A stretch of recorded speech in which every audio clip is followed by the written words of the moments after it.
Assalamu alaikum dear students. As you know that I am Sumair Arslan, I am lecturer in English. Today I am going to share some idioms with you. First one is big with young. Big with young एक idiom है, इसका मतलब होता है हामला या pregnant.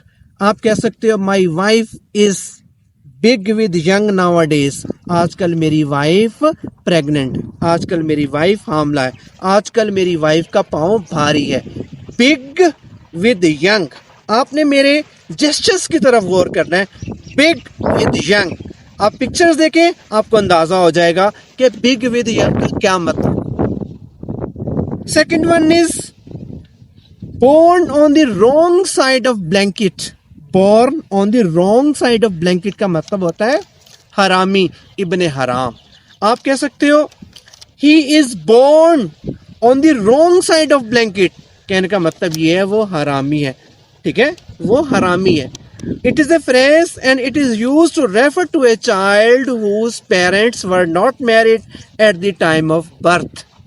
आप मेरे अल्फाजों की तरफ गौर करें, आपको अंदाजा हो जाएगा कि इसका मतलब क्या है. Born on the wrong side of blanket का मतलब होता है हरामी.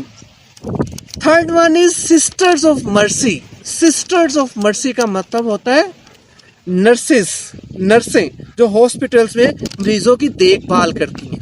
आप कह सकते हो that hospitals can not run without the sisters of mercy. Nurses के बगैर हॉस्पिटल्स नहीं चल सकते. नर्सेस के बगैर हॉस्पिटल्स नहीं चल सकते. आप एक और सेंटेंस बना सकते हो. आप कह सकते हो कि sisters of mercy are the blessings for all patients. तमाम मरीजों के लिए नर्सें जो होती हैं वो रहमत का बायस बनती हैं. Ninth one is poor Jack and poor John.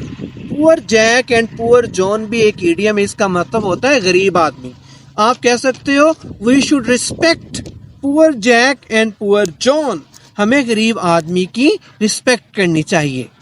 Fifth one is wall up. Wall up का मतलब होता है दीवार में चुनवा देना. आप कह सकते हो Anarkali was walled up.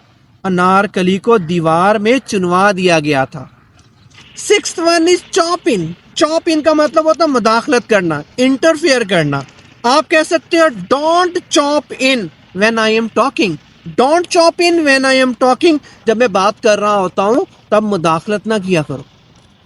Seventh one is cliché clash. Cliché clash का मतलब होता है गपशप करना. आप कह सकते हो स्टॉप दिस क्लिश क्लैश. इस बकवास को, गपशप को बंद करो. Stop this clish clash and come to the point. कहता है असल बात की तरफ आओ, ये गपशप बंद करो. Eighth one is crack a joke. Crack a joke का मतलब होता है मजाक करना. आप कह सकते हो don't crack a joke with me.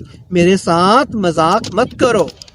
Ninth one is put the lid on it. Put the lid on it का मतलब होता है मामला रफा दफा करना. ठीक है, मामला खत्म करना. आप कह सकते हो don't argue and put the lid on it. कहता मामले को रफा दफा करो, बहस ना करो, मामले को रफा दफा करो. इसका लफ्जी मतलब और है. Last one is go mad. Go mad का मतलब होता है पागल हो जाना, जैसा कि नाम से इज़ार है. आप कह सकते हो millions go mad because of inflation. लाखों लोग महंगाई की वजह से पागल हो गए. आई होप कि आपको मेरे लेक्चर की समझ आ गई होगी. Wish you best of luck. God bless you. Allah Hafiz. Thank you so much.